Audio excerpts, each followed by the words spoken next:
All right, let's get into it. Today, we're putting on our detective hats. We're going inside one of the UK's most elite schools, St. Paul's Girls' School in London.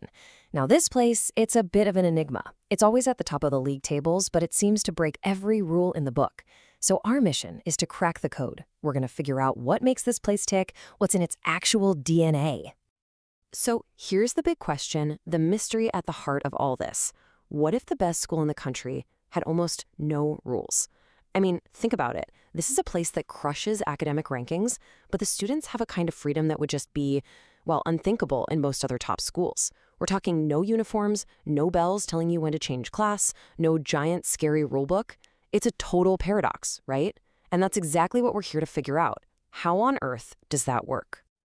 Okay, so this is our first big clue. You'd think with no rules, you'd get chaos, right? But that's not what you find here. Instead, you find this incredibly powerful force holding everything together. It's what the school itself calls a fierce, shared love for learning. And look, that's not just some fluffy motto on a brochure. It's the real deal. It's the foundation of their entire social contract. It tells us that this place runs on passion, not on punishment.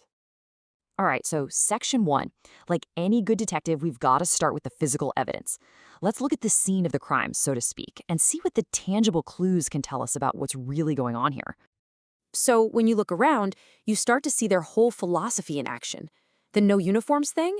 That's all about letting students express their individuality. The no bells? Well, that's about teaching them to manage their own time, to be self-reliant. And this is a big one. Staff are called colleagues in learning. That totally flips the old school teacher-student power dynamic on its head. It's a system that's clearly built on mutual respect, not just top-down authority.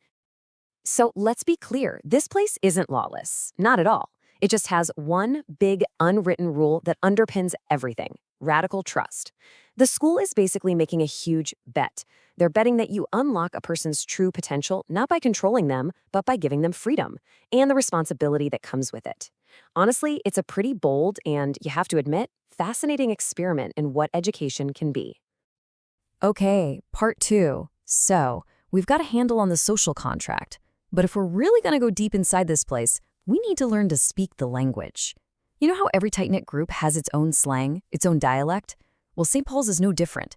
And if you want to unlock their secrets, you got to know the lingo. And here it is. This is basically our decoder ring, our Rosetta Stone. On the right, you've got your standard UK year groups that everyone knows, and on the left, that's the Paulina language. You don't say you're in year 7, you say you're in MIV. And this isn't just quirky slang, you know. It's a real linguistic key. It plugs you into over 100 years of tradition, and it's how you signal that you're on the inside.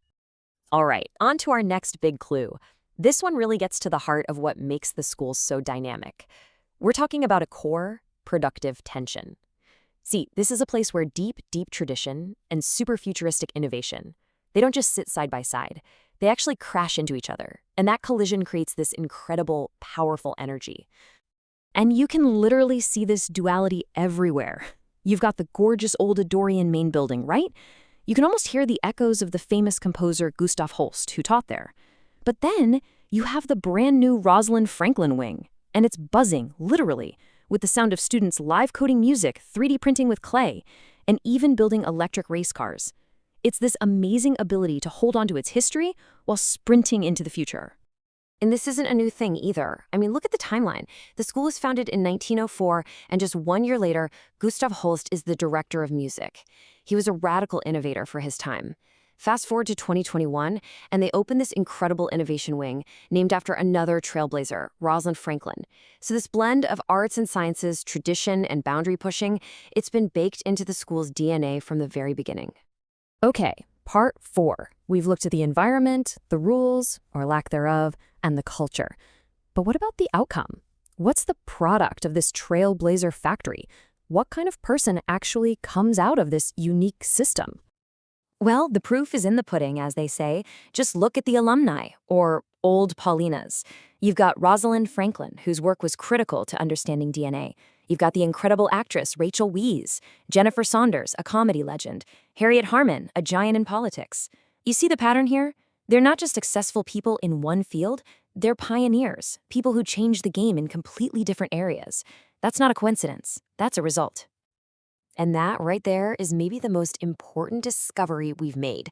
The school isn't trying to churn out lawyers or doctors or artists. It's an incubator for a specific mindset, the mindset of the independent trailblazer. It's designed to create people who have the courage and the smarts to go out and lead, to innovate, and to disrupt things, no matter what field they end up in. So, here we are, the final section, the Paulina DNA. We've gathered all the clues, we've looked at the social contract of trust, we've cracked their insider language, we've found that powerful tension between old and new, and we've identified the kind of person they create. Now it's time to put it all together and lay out the complete genetic code of the Paulina way. And here it is, the whole formula laid out. It's built on 4 key pillars. Number 1, the foundation, radical trust. Number 2, the language, an insider's code that builds community. Number 3, the engine, that constant push and pull between tradition and innovation. And finally, number 4, the outcome, the independent trailblazer. That's it. That's the blueprint. So we started this whole thing with a simple question, right? If you take away all the rules, what's left? And I think we found the answer. What's left is trust. What's left is passion. What's left is a culture that doesn't just teach people things, it helps them become leaders. And that leaves us with one final, pretty big question to think about.